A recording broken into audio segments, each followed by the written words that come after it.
sinning and I cannot stop. This is a phrase that runs in the minds of many of us, if not all of us. And this is something that bothers the conscience and the minds and the soul and the hearts of many of us, if not all of us. And it could become so destroying to the spiritual state of a person and the emotional state of a person, to the point where he begins to think of himself as being a hypocrite and thinking of himself that he is evil, wrongdoer, corrupt human being, to the point where such people can become so confused and distressed that they are on the verge of leaving Islam altogether. Why? Because they weren't able to deal with this emotional stress that they are experiencing, the fact that they continuously sin and they cannot stop. And they're on the verge of leaving Islam, unfortunately, because they didn't learn how Islam addressed this issue and what solution did Islam offer for this issue. And let me now, my brothers and sisters in Islam, share with you a hadith of Rasulullah sallallahu alayhi wasallam that teaches us how a person should deal with such a situation. I keep sinning and I cannot stop. What is the Islamic remedy for this? What is the spiritual remedy for this? My brothers and sisters in Islam, I won't share with you the very famous hadith that we all know, that Rasulullah sallallahu alayhi wasallam said, كل بني آدم خطاء وخير الخطائين التوابون. You all know this hadith. And Nabi sallallahu alayhi wasallam said that all the son of Adam are sinners and the best of sinners are those who repent. You know this hadith. I want to share with you something else. Why? Because this hadith that I just shared, that you know about, it's speaking about Bani Adam, the son of Adam, human beings in general, all of us. But I wanted to share with you a special and more specific hadith that speaks about the believer, the believing man, the believing woman, and their relationship with sins, no matter what sin it is. Listen to this hadith very carefully. And Nabi sallallahu alayhi wasallam, he says, ما من عبد مؤمن إلا وله ذنب يعتاده الفينة بعد الفينة أو ذنب هو مقيم عليه لا يفارقه حتى يفارق الدنيا. And Nabi sallallahu alayhi wasallam in this hadith, he is describing the relationship of a believer with sins. Now, the relationship a believer has with sins. So he said in this blessed hadith, in this authentic hadith, ما من عبد مؤمن, there is not a single believing slave of Allah except that he commits a sin, except that he has a relationship with a sin. إلا وله ذنب. And the word ذنب came with a tanween at the end. With tanween, this, it's known in Arabic as a nakira. And this nakira, it implies in the Arabic language al-umum, comprehensiveness. In other words, a believer can have a relationship with any kind of sin, whether minor or major.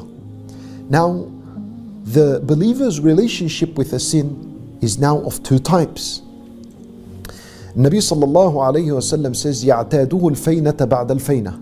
One situation is that he commits this sin and he commits it rarely. So he's not persistent and consistent upon it. So he commits the sin now, and after a few months he commits it again. After 6 months he commits it again. The idea is, the first situation is that he is very rare to commit this sin. The second situation, and Nabi sallallahu alaihi wasallam says, أو ذنب هو مقيم عليه لا يفارقه حتى يفارق الدنيا. The other situation is that a believer, the same believer, could have a relationship with a sin in where he commits very regularly and he's persistent and consistent upon it. And he does not separate and stop himself from this sin until he himself is separated from this worldly life. In other words, until he dies. Yani like a person who shaves his beard, he runs the blade on that which Allah Azza wa Jal made it haram to run upon. And he does this very regularly. He shaves his beard every 2-3 days. Or perhaps like the sister who walks out of her house regularly every day. without adhering to the proper Islamic dress code. Not only we're speaking about the scarf, لأن the Islamic hijab is beyond a headscarf.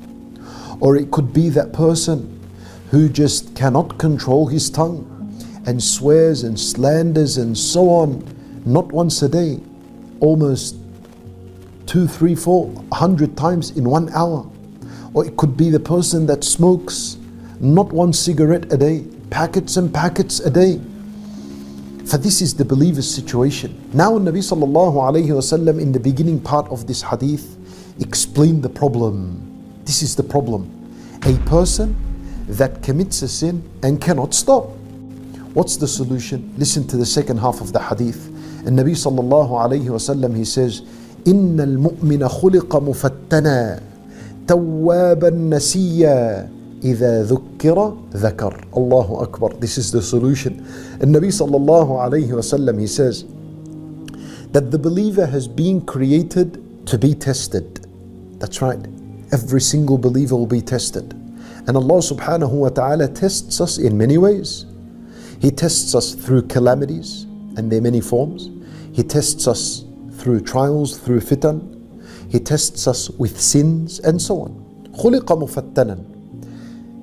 But a quality of the believer also, that Allah Azza wa Jal gave him the ability to do so, tawwaban. He's a repenter.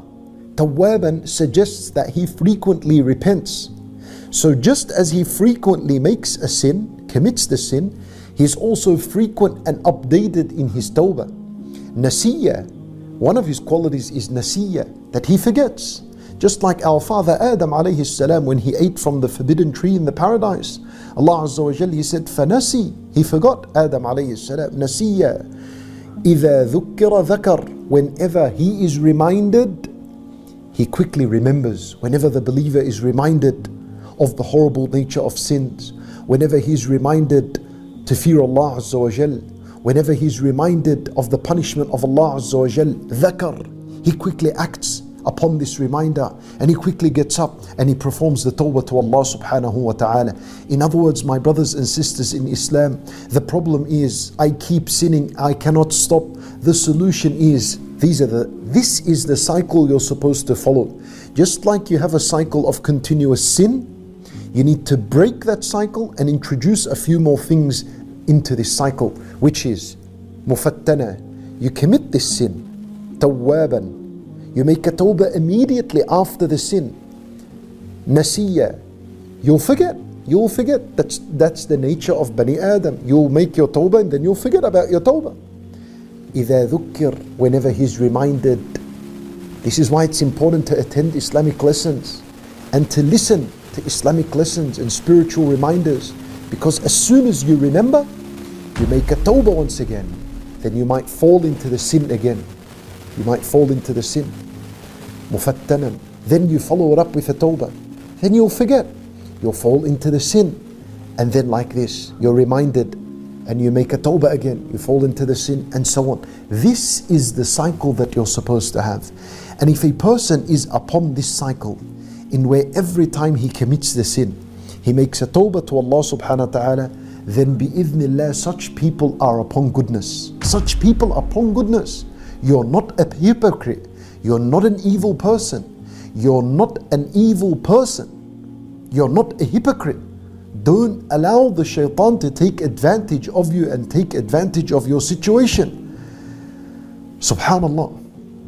The problem is, if you continuously perform the sin and don't follow it up with dhikrullah, you don't follow it up with tawbah to Allah, you do not listen to Islamic lessons to remind yourself of the tawbah of Allah and the greatness of Allah Azza wa Jal, which are contributing factors to help you stop the sin, that's where the problem is. These are the evil, wicked, corrupt people, my brothers and sisters in Islam. Understand, we're in a battle with the shaitan, and you're not allowed, you cannot let the shaitan to defeat you in this battle.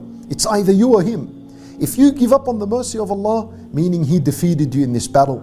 And if you continuously, while you're sinning, you updated and you refreshed your tawbah every single time, and you seek knowledge to learn of the greatness of Allah Azza wa Jal, then you have defeated the shaitan bi'idhnillah. and you'll see a great improvement in your life, and you'll still feel satisfied and content bi'idhnillahi ta'ala.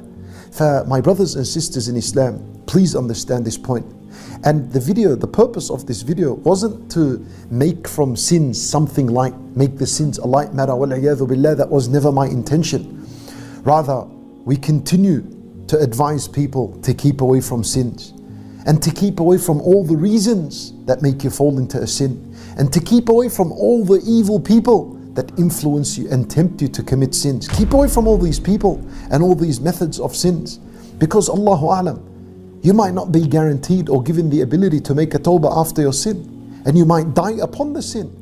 What happens then? Such people are doomed and destroyed. Allahu A'lam what happens to them. For the idea is, the whole purpose of the video was to teach you not to give up hope in Allah Azza wa Jal. And that if you find yourself in this trend, and this is the case of the believer, in where he continues to sin and he cannot stop, then follow it up with a tawbah, and continuously follow it up with a tawbah.